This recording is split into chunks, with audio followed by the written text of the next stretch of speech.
Welcome students, welcome to AIR Gurukul. My name is Rohit Srivastava और इस session में हम लोग इलेक्ट्रोस्टैट्स में कंटिन्यूस चार्ज पढ़ेंगे। Okay, so let's begin the session. तो देखो, कोई भी चार्ज अगर किसी इलेक्ट्रिक फील्ड में रखा हुआ है तो उस पर एक फोर्स लगता है, इलेक्ट्रोस्टैटिक फोर्स हम ये जानते हैं। जैसे मान लो यहाँ पर ये प्लस क्यू चार्ज है और इलेक्ट्रिक फील्ड की डायरेक्शन राइटवर्ड डायरेक्शन में है। ठीक है, तो इस पे ऑटोमेटिकली एक फोर्स लगने लग जाएगा and that will be equal to q into E. Q इसका चार्ज और ई इलेक्ट्रिक फील्ड की जो स्ट्रेंथ है। ठीक है, और जो वो फोर्स लगेगा उसकी डायरेक्शन वही होगी जो इलेक्ट्रिक फील्ड की डायरेक्शन है। ठीक है, अब अगर नेगेटिव क्यू चार्ज है और इलेक्ट्रिक फील्ड राइटवर्ड डायरेक्शन में ही है, ठीक है, तो फोर्स अपोजिट डायरेक्शन में लगने लग जाएगा बिकॉज फोर्स क्यू ही होता है, राइट। और यहां पर क्यू नेगेटिव क्यू है तो फोर्स क्या हो गया, माइनस क्यू ही हो गया। तो इलेक्ट्रिक फील्ड की डायरेक्शन राइटवर्ड थी तो फोर्स की डायरेक्शन क्या हो गई, माइनस साइन लगने की वजह से अपोजिट डायरेक्शन में हो गई। ठीक है, तो अगर इस प्लस क्यू चार्ज में फोर्स क्यू ही लग रहा है राइटवर्ड में तो इसमें एक एक्सेलरेशन भी डेवलप होगा बिकॉज क्यू का कुछ मास तो होगा ही ना। हम लोग ऐसा नहीं मान के चल सकते कि इसका मास जीरो है, कुछ ना कुछ मास होगा। तो एक फोर्स लगने लगा इसमें क्यू ई, राइट, जिसकी वजह से इसमें एक्सेलरेशन भी डेवलप होगी। तो एम में लिख सकते हैं इसे। तो ए इक्वल टू क्या हो गया, क्यू ई बाई एम, यानी कि इस प्लस क्यू एम चार्ज का जो है इसमें एक एक्सेलरेशन भी डेवलप होगी, that will be equal to q E by m. ठीक है, वैसे ही इस माइनस क्यू में अपोजिट आई मीन इस डायरेक्शन में फोर्स लग रहा है तो एक्सेलरेशन कितनी डेवलप होगी, क्यू ई बाई एम ही होगी, लेकिन इन लेफ्टवर्ड डायरेक्शन। यहां पर एक्सेलरेशन राइटवर्ड डायरेक्शन में होगी। ठीक है, तो ये बहुत बेसिक बातें थी, आगे बढ़ते हैं। हाँ, ये मान के चल रहे हैं कि हाँ इलेक्ट्रिक फील्ड जो है वो कांस्टेंट है, यूनिफॉर्म इलेक्ट्रिक फील्ड है। ठीक है, अगर वेरिएबल इलेक्ट्रिक फील्ड होगी तो हम लोग ये नहीं कहेंगे कि एक्सेलरेशन कांस्टेंट है, तब एक्सेलरेशन भी वेरी करने लग जाएगा। ठीक है, अब देखो कुछ इक्वेशंस बहुत ज़्यादा फ्रीक्वेंटली यूज होती हैं इलेक्ट्रिक फील्ड के केस में, चार्ज पार्टिकल पे जो लग रही होती हैं। देखो, अगर यही हमने केस देखा प्लस क्यू चार्ज का, ये इलेक्ट्रिक फील्ड ई रीजन में है, इसमें देयरफॉर एक फोर्स लगने लग गया क्यू ई का। ठीक है, जिसकी वजह से इसमें एक एक्सेलरेशन डेवलप हुई इसी डायरेक्शन में क्यू ई बाई एम, क्योंकि इसका मास हम एम मान के चल रहे हैं। तो एक्सेलरेशन डेवलप हुई है तो यहाँ पर हम लोग काइनेमेटिक्स की इक्वेशन लगा सकते हैं। पहला इक्वेशन क्या कहता है, v is equal to u plus a t, right. तो final velocity after time t अगर हमें कैलकुलेट करनी हो इस पार्टिकल चार्ज पार्टिकल क्यू की तो क्या होगी वो, v is equal to u plus q E by m into t होगी। ठीक है, वही अगर नेगेटिव पार्टिकल होता माइनस क्यू का तो एक्सेलरेशन इधर लग रहा होता, तब यहाँ पर minus q E by m रखते इंटू टी। ओके, और अगर इनिशियल वेलोसिटी जीरो है इसकी तब फाइनल वेलोसिटी क्या होगी, यू जीरो हो जाएगा, q E by m into t हो जाएगी। टी टाइम के बाद इतनी फाइनल वेलोसिटी होगी इस चार्ज पार्टिकल की। ठीक है, वैसे ही ये फर्स्ट इक्वेशन की केसेस हो गए। अब आते हैं सेकंड इक्वेशन में। सेकंड इक्वेशन का भी हम लोग इस्तेमाल करेंगे। मान लेते हैं ये कुछ डिस्टेंस ट्रैवल किया, एक्सेलरेट हो रही है, वेलोसिटी गेन कर रही है इसमें, तो कुछ डिस्टेंस डिस्प्लेसमेंट भी ये चलेगा। तो एस इज इक्वल टू क्या लगा सकते हैं, you t plus half a t square. You zero रख दो, आई मीन जब, हाँ of course you zero special condition हुई, लेकिन यू जीरो नहीं भी हो सकती है। उस केस में हम लोग टी टाइम में अगर डिस्टेंस कैलकुलेट करना चाहें या डिस्प्लेसमेंट कैलकुलेट करना चाहें तो u t plus half a t square रखेंगे और ए के जगह पे ये रख देंगे q E by m into t square. और अगर यू इक्वल टू जीरो से स्टार्ट हो रहा है तब डिस्प्लेसमेंट कितना होगा, half q E by m into t square होगा। ठीक है, थर्ड इक्वेशन भी लगा सकते हैं इसमें। थर्ड इक्वेशन कहती है कि v square is equal to u square plus two a s. ठीक है, अब acceleration q E by m है, यू स्क्वायर मान लेते हैं कुछ है इनिशियली, तो एस डिस्टेंस अगर वो ट्रैवल कर रहा है तो ये इक्वेशन बनेगी। फाइनल वेलोसिटी अगर वी स्क्वायर हमें पता है तो ऐसी इक्वेशन बनेगी जिसमें से u अगर जीरो हो तो अगेन एक स्पेशल कंडीशन आ जाएगी, v square equal to two q E by m into s. ठीक है, इसमें से कुछ भी अननोन हो सकता है v दिया हो एस निकालना हो, एस दिया हो v निकालना हो। ठीक है, तो ये थर्ड इक्वेशन का एप्लीकेशन हो गया। आगे बढ़ते हैं। अब देखो trajectory of charge particle in uniform electric field क्या होगी। इतना हम जानते हैं कि पॉजिटिव चार्ज से, प्लस क्यू चार्ज से इलेक्ट्रिक फील्ड आउटवर्ड निकलता है। ठीक है, प्लस क्यू चार्ज से electric field outward, radially outward निकल रहा होता है हर डायरेक्शन में। ठीक है, और माइनस क्यू चार्ज में इलेक्ट्रिक फील्ड एंटर करता है। ये हम इलेक्ट्रिक फील्ड लाइंस के लेक्चर में ये चीज़ जान चुके हैं, इलेक्ट्रिक फील्ड लाइंस की क्या क्या प्रॉपर्टीज़ होती हैं। उनमें से ये एक सबसे इंपॉर्टेंट प्रॉपर्टी होती है कि electric field line plus Q charge से बाहर की ओर निकल रही होती हैं और नेगेटिव चार्ज में एंटर कर रही होती हैं।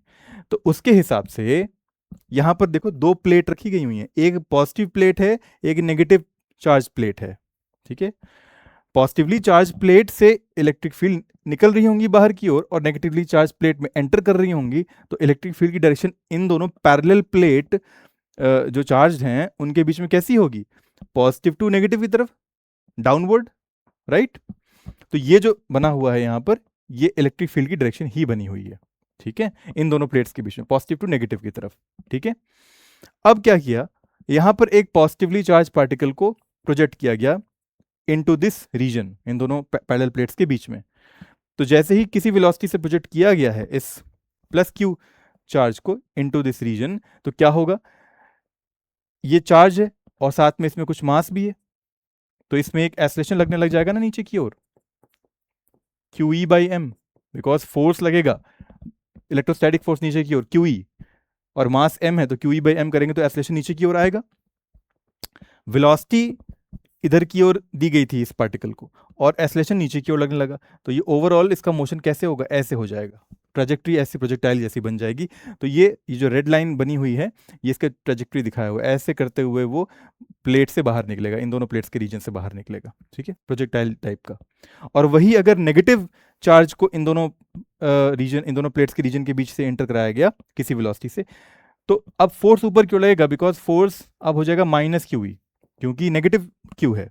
ठीक है, और इसका एक्सेलरेशन आ जाएगा minus q E by m, जो कि ऑफकोर्स अगर इसका एक्सेलरेशन नीचे था तो minus q E by m ऊपर की ओर होगा ना, तो अब एक्सेलरेशन ऊपर की ओर लग रहा है, वेलोसिटी इधर की ओर है, तो ट्रेजेक्ट्री ऐसे बढ़ेगी आगे की ओर। ठीक है,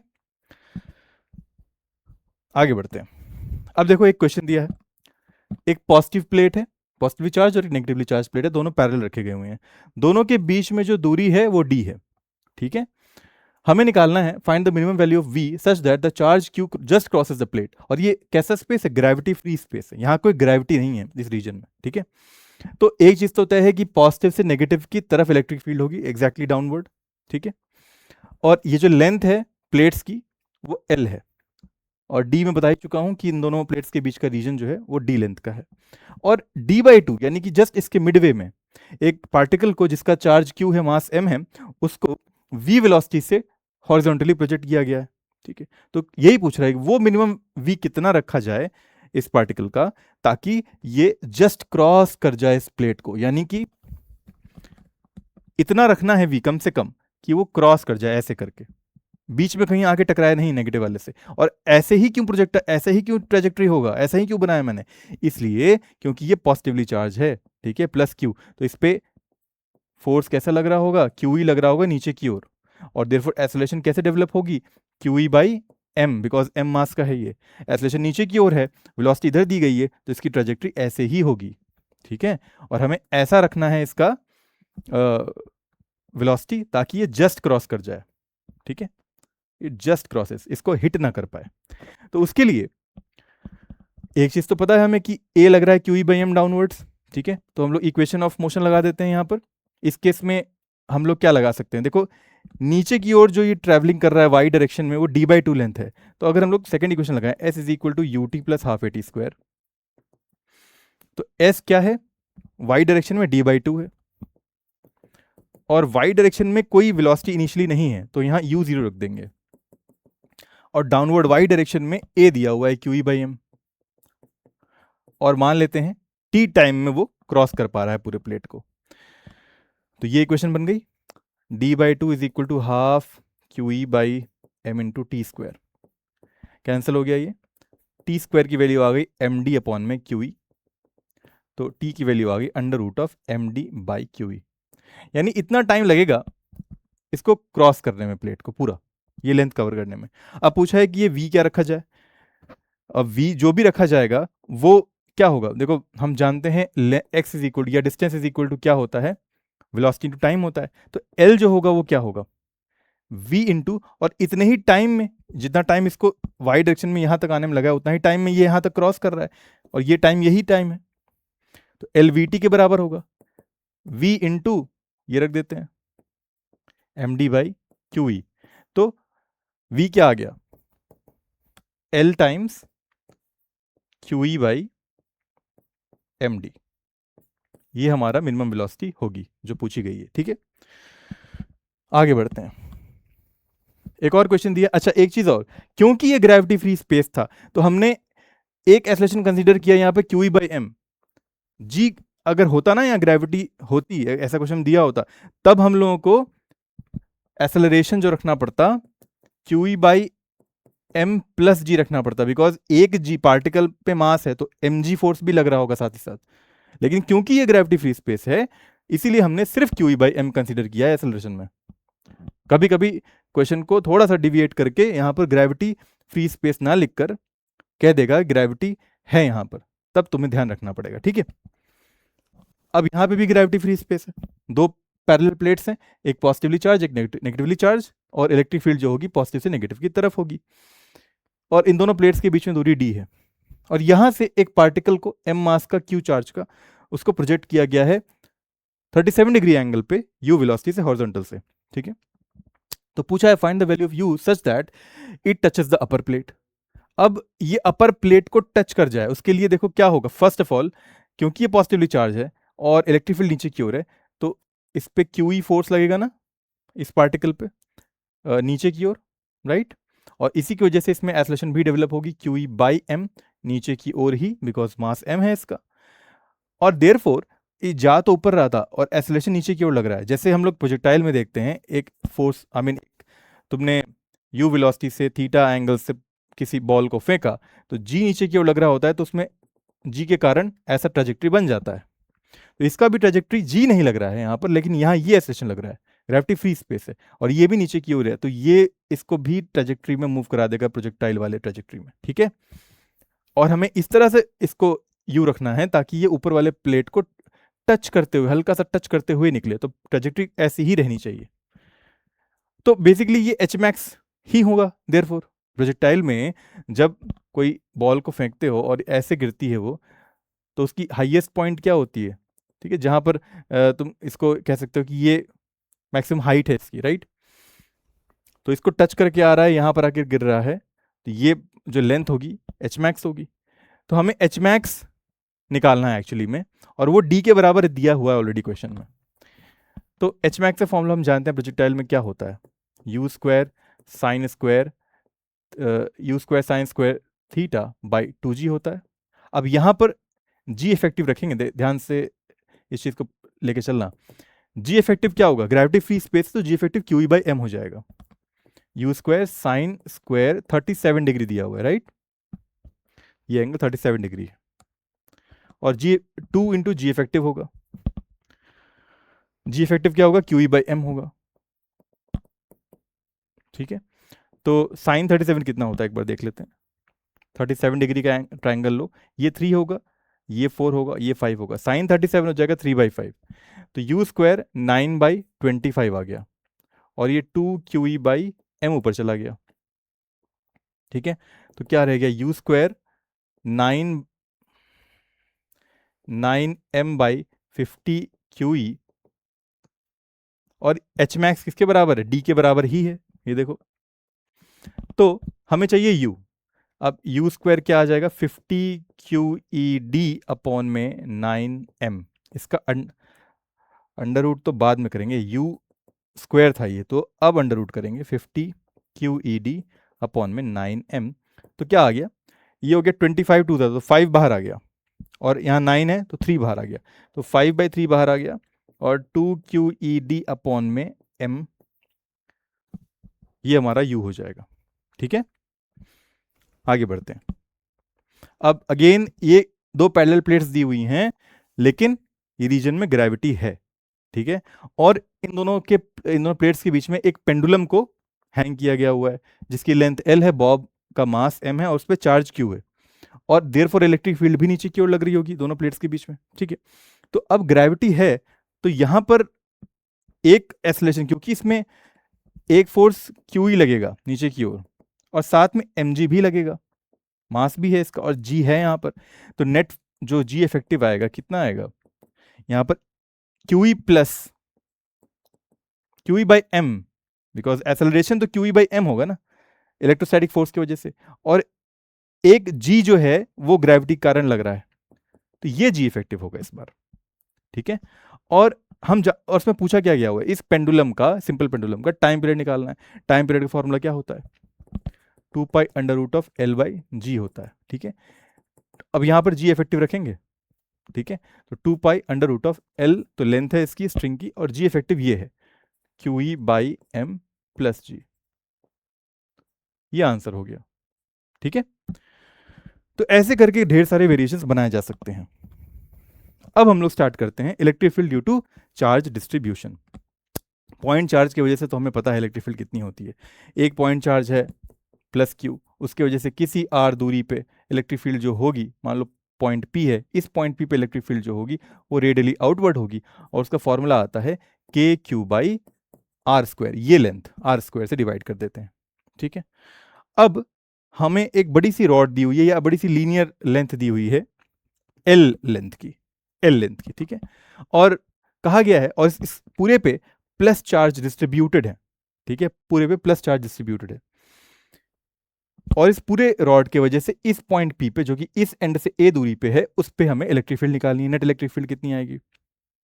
तो इसको करने का तरीका ये होता है कि सबसे पहले एक स्मॉल एलिमेंटल सा डी क्यू चार्ज कंसिडर कर लो, ठीक है, जो कि dx लेंथ तक फैला हुआ है, ठीक है, स्मॉल dx लेंथ तक, इसमें dq चार्ज है, और ये इस पॉइंट से जहां हमें निकालना है वहां से x दूरी पे ले लो, ये तरीका हमेशा ध्यान में रखना।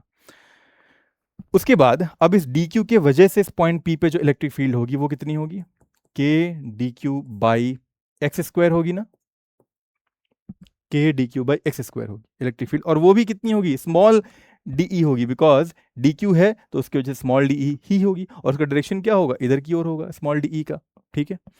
अच्छा, अब एक चीज समझो कि मान लो इस रॉड पे जो चार्ज डेंसिटी है वो लेमडा है। चार्ज डेंसिटी क्या होती है, मास, जैसे मास पर यूनिट लेंथ करते हैं, तो वैसे ही अगर चार्ज पर यूनिट लेंथ कर देंगे तो चार्ज डेंसिटी आ जाएगी, ठीक है। तो पूरे पे अगर मान लो कैपिटल क्यू चार्ज था, उसको हमने एल से डिवाइड कर दिया, तो क्या आ गया, चार्ज डेंसिटी आ गई, ठीक है। तो चार्ज डेंसिटी का यही मतलब होता है।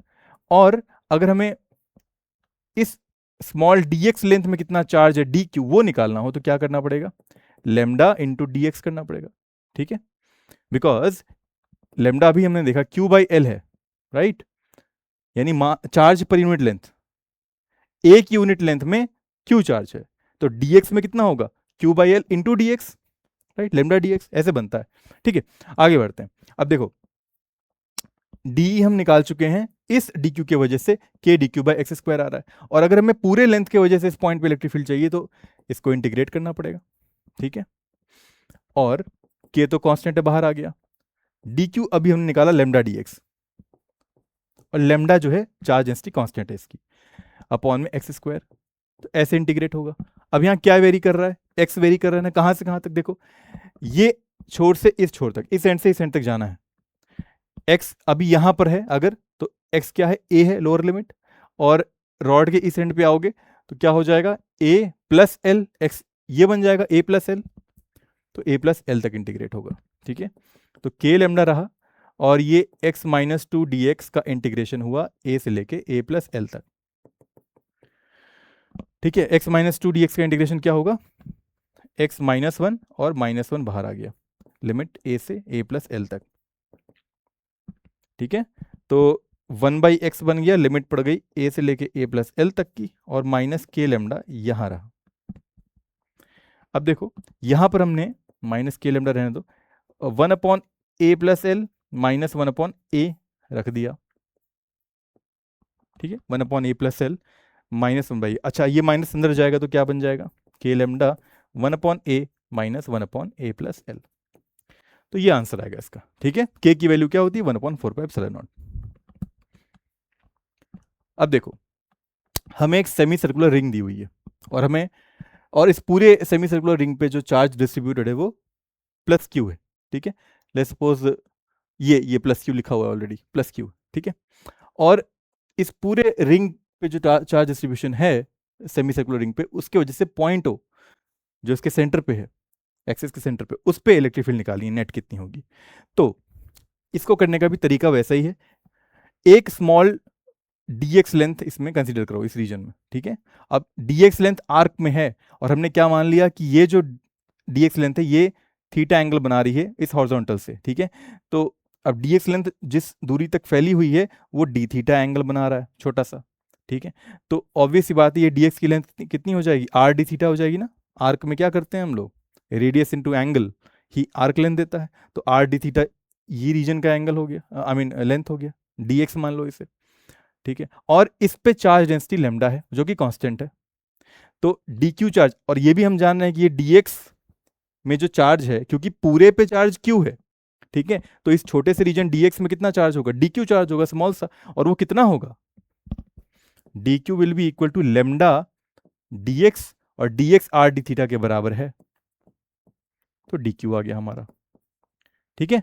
अच्छा, अब ई नेट निकालना है एटो, तो सबसे पहली चीज क्या करें, इस dq के वजह से इस O पे इलेक्ट्रिक फील्ड की डायरेक्शन क्या होगी, ऐसे होगी ना, ठीक है। तो अब इसको मैं यहां लिख दे रहा हूं, dq is equal to r, dq is equal to lambda r d theta हम निकाल चुके हैं, ठीक है। इसकी जरूरत पड़ेगी आगे। और इलेक्ट्रिक फील्ड की डायरेक्शन इधर की ओर है और ये डीई होगा, स्मॉल डीई ही होगा, बिकॉज dq के वजह से स्मॉल डीई ही डेवलप होगा ना। और ये थीटा है तो ये भी थीटा होगा, वर्टिकली अपोजिट एंगल्स। अब डीई का ये कंपोनेंट क्या आएगा, डीई कॉस थीटा आएगा इधर, और इधर कंपोनेंट क्या आएगा नीचे की ओर, डीई साइन थीटा आएगा, ठीक है। तो अब एक चीज समझो कि यहां पर dq चार्ज है, ठीक है, और इस सेमी सर्कुलर रिंग में इस लाइन के सिमेट्रिकली अपोजिट एक dq चार्ज यहां पे भी कहीं ना कहीं होगा, same dq charge, same theta d theta पे, राइट। और उस dq के वजह से इलेक्ट्रिक फील्ड इधर की ओर होगी, राइट, सिमिलर, और वो भी थीटा एंगल बना रही होगी, तो उसका कंपोनेंट यहां लेंगे तो वो डी कॉस थीटा देगा, और वो डी कॉस थीटा इस डी कॉस थीटा से कैंसिल हो जाएगा। तो यानी कि हॉरिजॉन्टल में नेट इलेक्ट्रिक फील्ड जीरो आनी है। हाँ, डी साइन थीटा जो इसका कंपोनेंट होगा वो इसके साथ जरूर एडअप होगा, इसीलिए हमें क्या करना पड़ेगा, डी साइन थीटा जो कि वर्टिकली डाउनवर्ड आ रहा है नेट इलेक्ट्रिक फील्ड, ठीक है, ई नेट एक्चुअली क्या आएगा, ये जो डी साइन थीटा है ना इसे इंटीग्रेट करना पड़ेगा। और कहां से कहां तक थीटा वेरी करेगा, तो 0 से लेके पूरे पाई तक, तो ये सारे के सारे डी क्यू कंसिडर हो गए इसमें, राइट। 0 से लेके पाई तक इंटीग्रेट करना पड़ेगा, ठीक है। और डीई की वैल्यू क्या होगी, देखो डीई की वैल्यू लिख सकते हैं हम लोग k d q by r square, k d q by r square. तो यहां मैंने k d q by r square लिख दिया, और साइन थीटा भी लिख दिया, और 0 से पाई तक इंटीग्रेशन करना है, ठीक है। अगेन फिर से बता रहा हूं, डी कॉस थीटा कैंसिल हो रहा है, राइट। अब देखो डी क्यू हम निकाल चुके हैं, लेमडा आर डी थीटा, और साइन थीटा है ही 0 से लेके पाई तक, तो के लेमडा बाई आर हो गया, ये सब कांस्टेंट है, राइट। और साइन थीटा डी थीटा का इंटीग्रेशन हो रहा है 0 से लेके पाई तक। अब साइन थीटा का इंटीग्रेशन क्या होता है, कॉस माइनस कॉस थीटा होता है, और लिमिट पड़ गई 0 से लेके पाई तक की, ठीक है। तो अच्छा, लेमडा अगर कोई पूछे एग्जैक्टली बताओ कितना होगा यहाँ पे, तो लेमडा भी निकाला जा सकता है। देखो लेमडा होगा क्योंकि टोटल चार्ज क्यू है इस सेमी सर्कुलर रिंग पे, और लेमडा क्या होता है, चार्ज पर यूनिट लेंथ होता है। तो पूरी लेंथ इस आर की कितनी है, पाई इंटू कैपिटल आर है, तो क्यू बाई पाई आर कर देंगे। तो अगर लेमडा ना देखे कोई और ऑप्शन दिया हो क्यू और आर के टर्म्स में, तो फाइनल आंसर निकाल के तुम लेमडा ये पुट कर सकते हो उसमें, ठीक है। फिलहाल अभी हम लोग लेमडा के टर्म्स में ही छोड़ेंगे, के लेमडा बाई आर, और वैल्यूज अब पुट कर दो लिमिट की, माइनस कॉस पाई, और minus minus plus cos 0, right. अब कॉस पाई क्या होता है, कॉस 180 माइनस 1 ही होता है, और माइनस और लगा हुआ है तो 1 हो गया, और कॉस 0 भी 1 होता है, तो 1 + 1 2 हो गया, 2 के लेमडा बाई आर होगा, ये आंसर होगा हमारा, ठीक है। और ये इलेक्ट्रिक फील्ड कैसी होगी, डाउनवर्ड डायरेक्शन में ही होगी सारी की सारी, ठीक है। के की वैल्यू 1/4 पाई एप्सिलॉन नॉट होती है, लेमडा की वैल्यू वो रख सकते हो, ठीक है। अच्छा, अब आता है क्वार्टर रिंग का केस। अब हमें क्वार्टर रिंग दी हुई है, ठीक है, जिसका रेडियस आर है, और इस पे चार्ज डेंसिटी लेमडा है, ठीक है, यूनिफॉर्म यानी कि कांस्टेंट चार्ज डेंसिटी है। हमें इलेक्ट्रिक फील्ड निकालनी है at the centre of the ring. ठीक है, पोटेंशियल अभी रहने दो, पोटेंशियल हम लोग किसी और सेशन में डिस्कस करेंगे, इलेक्ट्रिक फील्ड ही निकालते हैं। तो अब देखो, अगेन हमने एक small D x length consider की, जिसकी लेंथ क्या होगी, आर डी थीटा होगी, बिकॉज ये कैपिटल आर है रेडियस, और इस पे चार्ज डी क्यू है। ठीक है, इस डी क्यू की वजह से जो इलेक्ट्रिक फील्ड ओ पे आ रही होगी वो इधर आ रही होगी डी, और क्योंकि हमने ये थीटा एंगल माना हुआ है, और ये जो डी एक्स है वो डी थीटा एंगल तक के लिए फैला हुआ है, तो ये डी थीटा होगा। अब ये देखो, ये थीटा है तो ये क्या होगा, ये भी थीटा होगा, राइट। तो ये क्या आ जाएगा, डीई कॉस थीटा, और ये क्या आ जाएगा, डीई साइन थीटा। ठीक है, तो अब यहां पर देखो डी कॉस थीटा को कैंसिल आउट करने के लिए कोई सिमेट्रिकली अपोजिट डी क्यू नहीं है, यहाँ पे क्वार्टर रिंग है, तो डी कॉस थीटा इस बार कैंसिल नहीं होगा, और डी साइन थीटा भी कैंसिल नहीं होगा, वो भी रहेगा नीचे की ओर। हेंस यहां पर दो कंपोनेंट आएंगे इलेक्ट्रिक फील्ड के, एक एक्स डायरेक्शन में और एक वाई डायरेक्शन में। ठीक है, तो पहले एक्स डायरेक्शन वाले को सॉल्व करते हैं। इलेक्ट्रिक फील्ड जो एक्स डायरेक्शन में आएगा वो क्या होगा, डी कॉस थीटा का इंटीग्रेशन, और थीटा वेरी कर रहा है 0 से लेके π/2 तक इस बार। ठीक है, अब देखो डीई क्या होगा, डीई की वैल्यू होगी k d q by r square.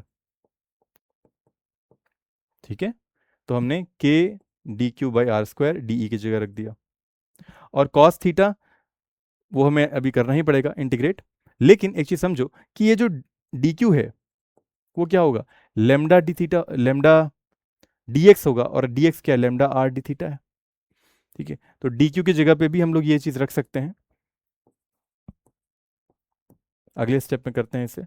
देखो के तो कांस्टेंट ही है, आर स्क्वायर भी कांस्टेंट, बाहर ले लो, डी क्यू में लेमडा आर डी थीटा है और कॉस थीटा है, लेमडा आर भी कांस्टेंट है, खाली ये चीजें इंटीग्रेट हो रही हैं 0 से लेके π/2 तक। तो अब देखो क्या बन गया, के लेमडा बाई आर बन गया, और ये बन गया कॉस थीटा डी थीटा का इंटीग्रेशन 0 से लेके π/2 तक। ये अभी हम सिर्फ ई एक्स निकाल रहे हैं, ठीक है, जिसकी डायरेक्शन क्या होगी, राइटवर्ड डायरेक्शन में होगी। अब कॉस थीटा का इंटीग्रेशन क्या होता है, साइन थीटा ही होता है, तो साइन थीटा आ गया, लिमिट पड़ गई 0 से लेके π/2 की। साइन π/2 होता है 1, साइन 0 होता है 0, तो के लेमडा बाई आर आ गया। ठीक है, ये ई एक्स आ गया। वैसे ही अब ई वाई निकालना है, ई वाई कैसे निकालेंगे, ई वाई होगा डी साइन थीटा का इंटीग्रेशन कहां से कहां तक, 0 से लेके π/2 तक।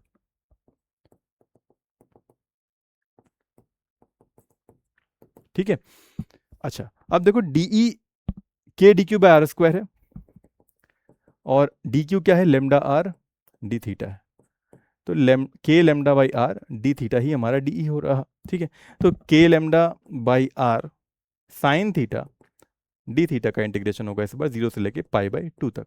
ठीक है, साइन थीटा का होता है इंटीग्रेशन माइनस कॉस थीटा 0 से π/2 तक, k lambda by r cos π/2 minus cos π/2 क्या हो जाएगा, कॉस π/2 वैसे ही 0 होता है, पहला टर्म 0 हो गया, माइनस माइनस कॉस 0 यानी कि प्लस कॉस 0 डिग्री, कॉस 0 1 होता है, तो ये भी आ गया के लेमडा बाई आर, और इसकी डायरेक्शन क्या होगी, नीचे की ओर होगी, ऑलरेडी दिया हुआ है। ठीक है, तो नेट जो इलेक्ट्रिक फील्ड आएगी, देखो ऐसे ई एक्स आ रहा है ये फाइनल, और ये ई वाई आ रहा है, और इसकी नेट इलेक्ट्रिक फील्ड इन दोनों के बीच का रिजल्टेंट होगा। अब ई एक्स और ई वाई की वैल्यू सेम है, देखो के लेमडा बाई आर, के लेमडा बाई आर, यानी कि ये दोनों वैल्यू सेम है, तो ये एंगल क्या होगा, 45 डिग्री पे होगा, और यहां पर जो वैल्यू आएगी नेट वो आएगी, अब इन दोनों को ई ई नाम दे दो, तो under root E square plus E square आएगी ना, ई क्यों नाम दिया, क्योंकि दोनों की वैल्यू सेम है, तो आ गया √2e, और ई क्या होगा, के लेमडा बाई आर होगा, तो √2 टाइम्स के लेमडा बाई आर आंसर हो जाएगा, डायरेक्शन ये होगी नेट इलेक्ट्रिक फील्ड की। ठीक है, पॉइंट ओ पे। ठीक है, यहां हमने एक ही पेज में सॉल्व कर दिया, इसे आगे बढ़ते हैं। अब बात करते हैं एक लीनियर चार्ज डिस्ट्रीब्यूशन की, ठीक है, जो कि वर्टिकल डायरेक्शन में एक रॉड समझ लो है। ठीक है, तो अभी एक रॉड दी हुई है हमें जो एल लेंथ की है, फाइनाइट लेंथ की है, इन्फिनिट नहीं है अभी, और उस पर चार्ज क्यू डिस्ट्रीब्यूटेड है, पूरे पे देखो पॉजिटिव चार्ज क्यू डिस्ट्रीब्यूटेड है, और इसकी चार्ज डेंसिटी लैम्डा है। ठीक है, तो अभी हमें क्या करना है, इस पूरे रॉड के वजह से एक पॉइंट पी है यहां पर कहीं पे, उस पे इलेक्ट्रिक फील्ड निकालनी, नेट कितनी होगी, और वो जो है ए परपेंडिकुलर दूरी पे है इस रॉड से। ठीक है, तो अब इसमें कुछ एजम्पशन शुरू में करने पड़ेंगे। पहली चीज तो वही करते हैं जो एक small D x length consider करते हैं, जिसमें स्मॉल डी क्यू चार्ज है, तो हमने एक डीएल लेंथ कंसिडर किया कहीं पे भी इस रॉड पे, उस पे डी क्यू चार्ज है, ठीक है। अब ये डी क्यू चार्ज के वजह से इलेक्ट्रिक फील्ड इस पॉइंट पी पे हम निकाल सकते हैं, वो ऐसे होगी, डीई बाहर की ओर, राइट। और वो डीई की वैल्यू क्या होगी, के डी क्यू बाई, हमने इस लेंथ को आर दे दिया हुआ है, स्मॉल आर, तो k d q by r square होगी, ठीक है। अच्छा, अब एक चीज समझो कि ये जो डीएल है ना, इस डीएल और ये लेंथ जो है, जैसे हम लोग एक रॉड में dx जब कंसीडर करते हैं तो हॉरिजॉन्टल लाइन में उसको जहां से हम लोग को कंसीडर करना होता है वहां से x लेंथ लेते हैं, वैसे ही रेफरेंस लाइन ये है तो यहां से l लेंथ ऊपर हमने लिया है, तो ये dl लिया हुआ है, ठीक है, तो ये लेंथ l मानेंगे, ठीक है। अच्छा, अब एक चीज को समझो कि ये r लेंथ है, ठीक है, और ये जो एंगल ये फाई मान लिया हमने, जो ये dq जो है इस परपेंडिकुलर एक्सिस से एंगल बना रहा है वो फाई है, और ये जो फैला हुआ है डी क्यू जिस रेंज के लिए वो डी फाई एंगल बना रहा है, ठीक है, स्मॉल सा डी फाई ही बनाएगा, राइट। और ये फाई है, ये फाई है, तो ये भी फाई होगा ना, ये जो डी बना रहा है इधर इस हॉरिजॉन्टल से, तो डी का कंपोनेंट इधर क्या आ गया, डी कॉस फाई, और नीचे क्या आ गया, डी साइन फाई, ठीक है। दो चीजें और है, एक ये ए तो हम जानते हैं, ये आर हम जानते हैं, ये फाई डी फाई समझ गए। अब देखो ये थीटा टू थीटा वन क्या है, जब इस पॉइंट को तुम इन दोनों एंड से कनेक्ट करते हो, ऊपर वाले एंड से कनेक्ट करोगे तो वो एंगल जो बनाएगा इस हॉरिजॉन्टल लाइन से वो थीटा वन होगा, और इस एंड से नीचे वाले एंड से जो एंगल बनाएगा वो थीटा टू होगा, ठीक है। इन दोनों का भी यूज रहेगा, ठीक है। तो अब पहली चीज तो ये कुछ चीजें हमें समझनी है कि अगर हम देखें यहाँ पर डी कॉस फाई यानी ई, अच्छा इसको क्या कहते हैं, ई परपेंडिकुलर कहते हैं, बिकॉज ये इस रॉड के परपेंडिकुलर है। तो यहाँ पर दो कंपोनेंट हैं, एक ई परपेंडिकुलर है और एक ई पैरेलल है। पैरेलल क्यों, क्योंकि ये जो कंपोनेंट आ रहा है डी साइन फाई वो इस रॉड के पैरेलल है, ठीक है। ई एक्स ई वाई भी कह सकते हो, लेकिन परपेंडिकुलर और पैरेलल से ज्यादा अच्छे समझ में आता है। तो ई परपेंडिकुलर क्या होगा, डीई कॉस फाई जो आ रहा है इस डी क्यू की वजह से, उस पूरे को इंटीग्रेट करना पड़ेगा, तब हमें पूरा पूरा ई परपेंडिकुलर आ जाएगा पूरे रॉड लेंथ एल के वजह से। और ई पैरेलल क्या होगा, डीई साइन फाई जो आ रहा है नीचे की ओर, उसको आई मीन सिर्फ डी क्यू के लिए आ रहा है, तो ये पूरे को इंटीग्रेट करना पड़ेगा, तो ई पैरेलल आ जाएगा, ठीक है। और इंटीग्रेट कहां से कहां तक करना है, देखो सॉरी यहां पर हमने डी कॉस फाई रखना है, थीटा रख दिया मैंने, ठीक है, कॉस फाई है और नीचे भी डी साइन फाई है। और ये फाई जो है ये कहां से कहां तक वेरी कर रहा है, देखो डी फाई यहां पर फाई वेरी कर रहा है ना, तो ये वेरी करेगा माइनस थीटा टू से प्लस थीटा वन तक, ठीक है। तो माइनस थीटा टू से प्लस थीटा वन तक वेरी करेगा, यहां भी फाई वेरी करेगा माइनस थीटा टू से प्लस थीटा वन तक, ठीक है। इस तरह निकालेंगे हम लोग, और डी की वैल्यू इतनी है k d q by r square, और डी क्यू क्या होगा, लेमडा डीएल होगा, राइट।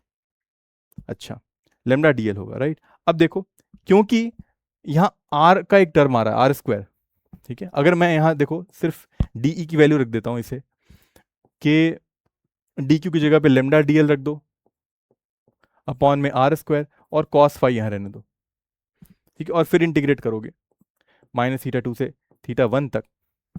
तो देखो कॉस हमें फाई को वेरी कराना है और यहाँ आर आ रहा है, तो आर और फाई में रिलेशन चाहिए होगा, तो उसके लिए हम लोग एक यहाँ पर ट्रायंगल देखेंगे, देखो ये ट्रायंगल दिख रहा है, राइट एंगल ट्रायंगल, और ये हाइपोटेन्यूज है आर और ये बेस है, तो कॉस फाई को क्या लिख सकते हैं, ए बाई आर ना, बेस अपॉन हाइपोटेन्यूज, तो यहाँ से आर क्या आ गया, ए बाई कॉस फाई आ गया, ठीक है। तो आर के जगह पे अब मैं फिलहाल परपेंडिकुलर को सॉल्व कर रहा हूँ, पैरेलल वाला बाद में करेंगे, ठीक है। के बाहर आ गया, लेमडा बाहर आ गया, कांस्टेंट है, ठीक है। आर स्क्वायर के जगह पे हमने रख दिया a by cos a square by cos square phi हो जाएगा, जो कि ऊपर चला जाएगा, ठीक है। और अब देखो डीएल कॉस फाई एक इधर रहने ही दो, ये लिख देते हैं यहाँ जो लिखा है, और एक डीएल का भी हमें कुछ ना कुछ करना पड़ेगा, तो डीएल को भी फाई की टर्म्स में हमें पाना होगा, तभी जाके ये डिफरेंशिएट हो पाएगा, बिकॉज फाई ही सिर्फ वेरिएबल रहना चाहिए।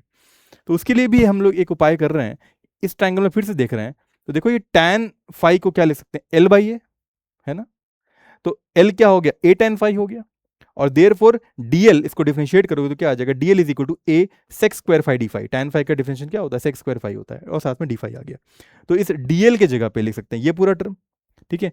तो इसको बाद में लिखेंगे ए सेक्स स्क्वायर फाई, और ये कॉस फाई है ही, और एक डी फाई इसका यहां पे लिख देते हैं।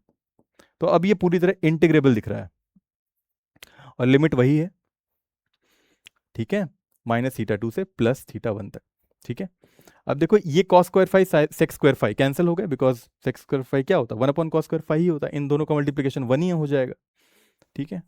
और ए कॉस फाई, अब देखो ये के lambda A by A square है, तो ए बाहर आ गया और यहां रह गया cos phi d phi, limit पड़ गई माइनस थीटा 2 से थीटा 1 तक की, बस यही करना है, ठीक है।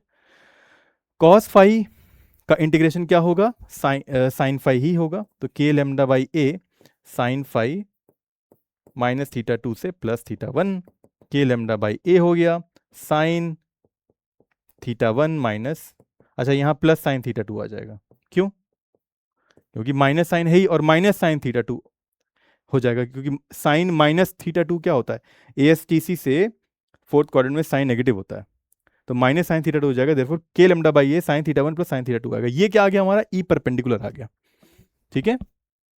वैसे ही तो ई परपेंडिकुलर लिख लेते हैं, यहां पर फिगर वही है, सेम चीज है, ई परपेंडिकुलर आ रहा है के लेमडा बाई ए, के lambda by a sine theta 1 plus sine theta 2 आता है, ठीक है, जिसमें थीटा 1 क्या होता है, ये वाला इस एंड को ज्वाइन करने वाला इस लाइन से एंगल, और थीटा 2 नीचे वाला एंड को ज्वाइन करने वाला एंगल होता है, ठीक है। और ए क्या होता है, परपेंडिकुलर लेंथ होती है, जिस पॉइंट पे निकालना है उससे इस रॉड की परपेंडिकुलर लेंथ ए होती है, ठीक है। और के लेमडा तुम्हें पता ही है। ई पैरेलल कैसे निकालेंगे, ई पैरेलल के लिए भी देखो हम लोग क्या इंटीग्रेट करना चाह रहे हैं, डी साइन फाई, राइट, तो सब चीज वही रहेगी, डी देखो डी क्या आ जाएगा, k d q by r square से हम लोग again k lambda d l रखेंगे, आर स्क्वायर की जगह पे यही चीज रखेंगे, a square cos square phi ऊपर चला जाएगा, डीएल की जगह पे ये रखेंगे a sec square phi d phi, सब चीज वही रहेगी, खाली यहाँ जो कॉस फाई आ रहा है उसके जगह पे क्या आ जाएगा, साइन फाई आ जाएगा, तो बस, और इंटीग्रेट भी वहीं से वहीं तक करना है। तो k lambda by A E parallel के लिए कर रहे हैं, के लेमडा बाई ए हो जाएगा खाली साइन फाई का डी फाई के साथ इंटीग्रेशन होगा माइनस थीटा 2 से लेके प्लस थीटा 1 तक, ठीक है। इसको भी कर लेते हैं, साइन फाई का होता है minus cos phi, integration limit पड़ गई माइनस थीटा 2 से प्लस थीटा 1 तक, क्या आ गया, के lambda by A minus cos theta 1, और माइनस है कॉस माइनस थीटा 2, ऐसा लिखना पड़ेगा, राइट। यहाँ थोड़ा केयरफुल रहने की जरूरत है, बिकॉज यहाँ पर गलतियां होती हैं डेरिवेशन में। Cos minus theta 2 cos negative है, यानी कि फोर्थ क्वाड्रेंट में एएसटीसी से सी कॉस पॉजिटिव होता है वहां पे, तो कॉस माइनस थीटा 2 क्या हो जाएगा, कॉस थीटा 2 ही हो जाएगा, ठीक है। और एएसटीसी फोर्थ क्वाड्रेंट में कॉस पॉजिटिव है, ठीक है, सॉरी माइनस है, और यहां पर भी तो माइनस है, तो ये प्लस हो गया एक्चुअली में, और ये हो गया cos theta 2 minus cos theta 1, ये आंसर आता है हमारा ई पैरेलल का, ठीक है, के lambda by A cos theta 2 minus cos theta 1। अच्छा, अब देखो इन्फिनिटली लीनियर चार्ज हो या इन्फिनिटली लॉन्ग रॉड हो तो क्या करेंगे, कॉन्सेप्ट वही रहेगा जो भी हमने एक फाइनाइट रॉड के लिए डिस्कस किया है, किसी पॉइंट पी पे इलेक्ट्रिक फील्ड निकालने का जिसकी ए दूरी हो। अब इन्फिनिटली लॉन्ग हो गया है, तो देखो ये थीटा 1 और ये थीटा 2 होता था, राइट, लेकिन क्योंकि इन्फिनिटली लॉन्ग है तो ये कहां को टेंड करेगा, 90 को, और ये कहां को टेंड करेगा, 90 को, देयरफॉर थीटा 1 एंड थीटा 2 इस केस में क्या हो जाएंगे, 90 हो जाएंगे, infinitely long positively charge rod में या लीनियर चार्ज में, ठीक है। तो ई पैरेलल का फॉर्मूला क्या है, ये है ना, के lambda by A cos theta 2 minus cos theta 1, के lambda by A cos theta 2 minus cos theta 1, और परपेंडिकुलर का क्या है, के lambda by a sine theta 1 plus sine theta 2।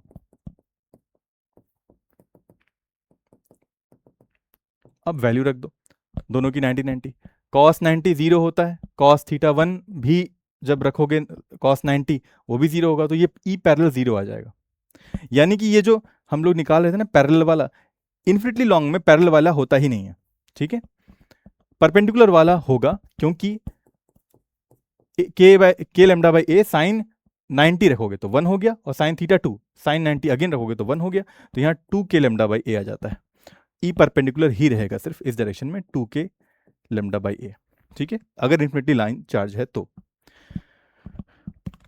अब हमें एक रिंग दी हुई है, ठीक है, इस रिंग की वजह से इलेक्ट्रिक फील्ड निकालनी है इसके एक्सिस पे। बड़ा ये भी बहुत ही famous and frequently repeated question है जेई के लिए। इलेक्ट्रिक फील्ड निकालनी है on the axis of charge ring, जिस पूरे पे चार्ज कितना है, कैपिटल क्यू है। अब हम लोग अगेन जिसका रेडियस आर है रिंग का, हम लोग क्या करेंगे, एक स्मॉल सा एलिमेंटल सा डीक्यू चार्ज कंसिडर करेंगे इस रिंग पे कहीं पे, ठीक है। उस डीक्यू की वजह से एक्सिस पे एक्स दूरी पे कोई पॉइंट हम कंसिडर कर रहे हैं, उस पे इलेक्ट्रिक फील्ड निकालनी है इस डीक्यू की वजह से। तो उसकी डायरेक्शन कैसे होगी, ऐसी होगी ना, डीई, और ये डीई की वैल्यू क्या होगी, k d q by r square. ये आर रखेंगे, ये वाला आर, और ये आर क्या होगा देखो, under root of r square, because ये 90 डिग्री है, तो r square plus x square हो जाएगा, ठीक है। तो डीई की वैल्यू क्या आ गई, के डी क्यू अपॉन में आर स्क्वायर करेंगे तो आ जाएगा r square plus x square आ गई, ठीक है। अगेन इस डी के, बिकॉज ये एंगल थीटा बना रहा है तो ये भी थीटा होगा, और डी का कंपोनेंट इधर क्या आएगा, डी कॉस थीटा, और इधर क्या आएगा, डी साइन थीटा। तो डी कॉस थीटा इधर आया, डी साइन थीटा नीचे क्यों आया। एक चीज समझो कि डी क्यू यहाँ पे है तो एक जस्ट उसके अपोजिट यहाँ पे भी एक सिमेट्रिकली अपोजिट डी क्यू होगा ना, और वो डी क्यू भी ऐसे इलेक्ट्रिक फील्ड दे रहा होगा और वो भी थीटा एंगल बना रहा होगा, तो उसका इधर कंपोनेंट लेंगे तो डी साइन थीटा आ जाएगा, और वो डी साइन थीटा इस डी साइन थीटा से कैंसिल आउट हो जाएगा, ठीक है। यानी कि वर्टिकल डायरेक्शन में कोई भी इलेक्ट्रिक फील्ड नहीं होगी। हाँ, डी कॉस थीटा जो इसका कंपोनेंट होगा वो इसके साथ जरूर एडअप हो जाएगा, इसीलिए सिर्फ एक्स डायरेक्शन वाला जो इलेक्ट्रिक फील्ड है उसी को इंटीग्रेट करेंगे हम लोग। तो डीई कॉस थीटा ही इंटीग्रेट होगा और वही हमें नेट इलेक्ट्रिक फील्ड देगा, ठीक है, एक्स डायरेक्शन में। और थीटा कहां से कहां तक वेरी करेगा, अच्छा थीटा हम रखेंगे बाद में, थीटा का बाद में कॉन्सेप्ट समझते हैं, पहले डी रख देते हैं। डी क्या आ रहा है, के डी क्यू अपॉन में r square plus x square into cos theta, ये आ रहा है राइट, ऐसा कुछ। अब देखो कॉस थीटा क्या होगा, बेस अपॉन हाइपोटेन्यूज, यानी कि एक्स अपॉन में आर, और आर क्या ये है, under root r square plus x square. तो ये लिख सकते हैं हम लोग कि के अपॉन में r square plus x square रहने दो, कॉस थीटा की जगह पर हमने रख दिया एक्स अपॉन में under root of r square plus x square, ठीक है। ये कॉस थीटा, और डी क्यू का इंटीग्रेशन खाली होना है अब, ठीक है। तो डी क्यू का इंटीग्रेशन जब करेंगे पूरे रिंग के लिए तो क्या बना देगा, कैपिटल चार्ज क्यू बना देगा, राइट। तो क्या आ गया, के एक्स, ये हो गया क्यू कैपिटल क्यू अपॉन में ये हो गया r square plus x square की पावर 3/2, ये हमारा ई नेट आएगा in the x direction for the ring. और इस रिंग के लिए हमने एक्स एक्सिस पे इसके जो सेंटर से पास कर रहा है उस पे किसी एक्स दूरी पे कोई पॉइंट पी है, उस पे निकाला है ये ई नेट जो कि एक्स डायरेक्शन में आ रहा है, ठीक है। अब देखो कुछ स्पेशल कंडीशन देखते हैं, वही कंडीशन है रिंग की, ठीक है, जिसमें नेट इलेक्ट्रिक फील्ड कितना आ रहा है एक्स डायरेक्शन में, k x q upon r square plus square की पावर 3/2, यही आ रहा है ना। देखो अब पूछा गया है कि सेंटर पे इलेक्ट्रिक फील्ड निकालो इस रिंग के वजह से जो पॉजिटिवली चार्ज है क्यू से, कैपिटल क्यू से। तो उसके लिए यही फॉर्मूला यूज करेंगे, बस क्या करेंगे, यहां पर जो एक्स हमने लिया हुआ है ये इसको जीरो कर देंगे, एक्स को जीरो पुट करोगे तो सेंटर पे आ जाओगे ना सीधे इसके, और सेंटर पे इलेक्ट्रिक फील्ड आ जाएगा फॉर्मूला। तो जैसे ही तुम यहां सेंटर ओ पे पहुंचते हो और एक्स की वैल्यू जीरो रखते हो, यहां जीरो रख दो, पूरा टर्म जीरो हो गया। Therefore electric field at the centre of the uniformly charged ring is always zero, ठीक है।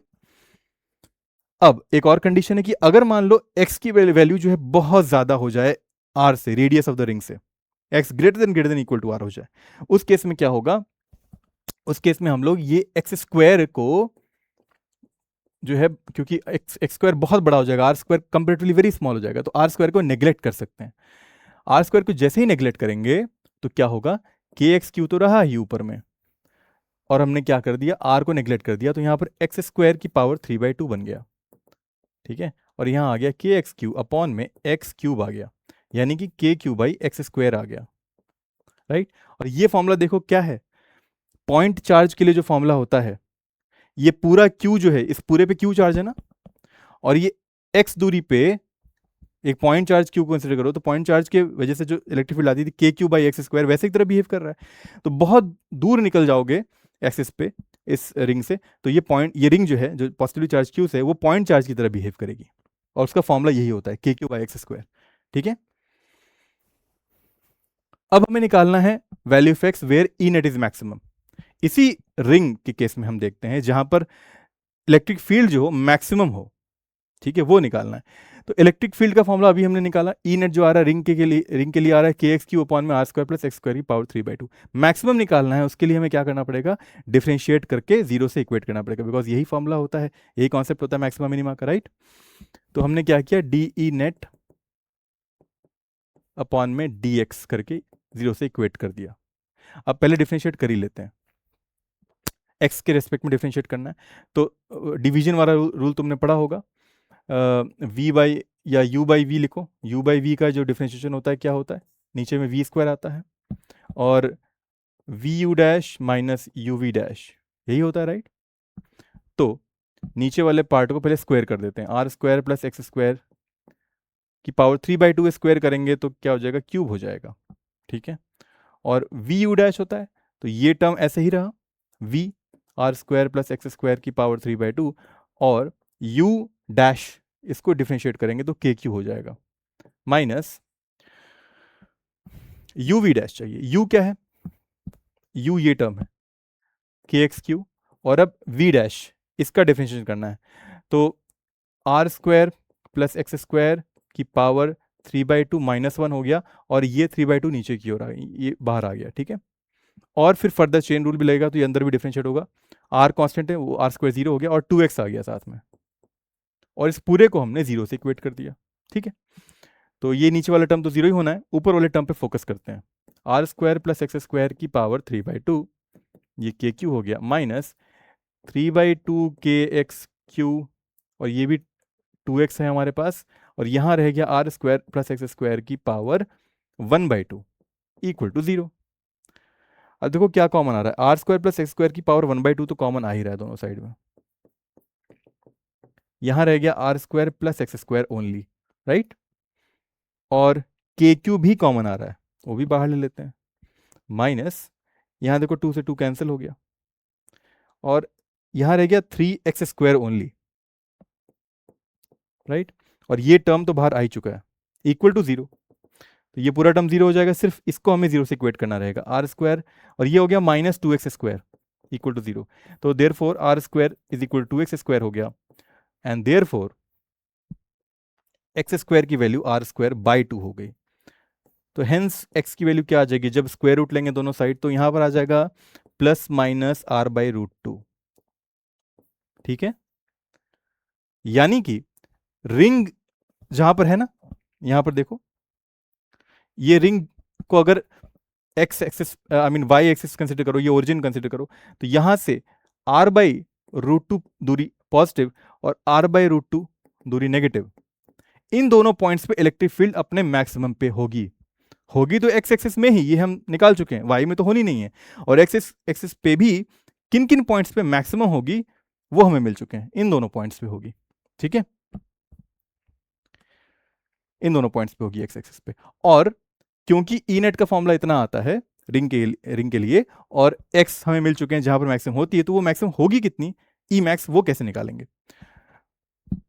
अब हमें पता है एक्स ±r/√2 पे मैक्सिमम होती है, तो ई मैक्स आएगा जब हम लोग एक्स की जगह पे r/√2 रख देंगे, या फिर -r/√2 रख देंगे। तो पहले +r/√2 रख के देखते हैं, आर स्क्वायर प्लस इसका स्क्वायर किया तो आर स्क्वायर बाई 2 हो गया, पावर 3/2 हो गई, ठीक है, के आर क्यू अपॉन में √2, और ये हो गया 3r² 2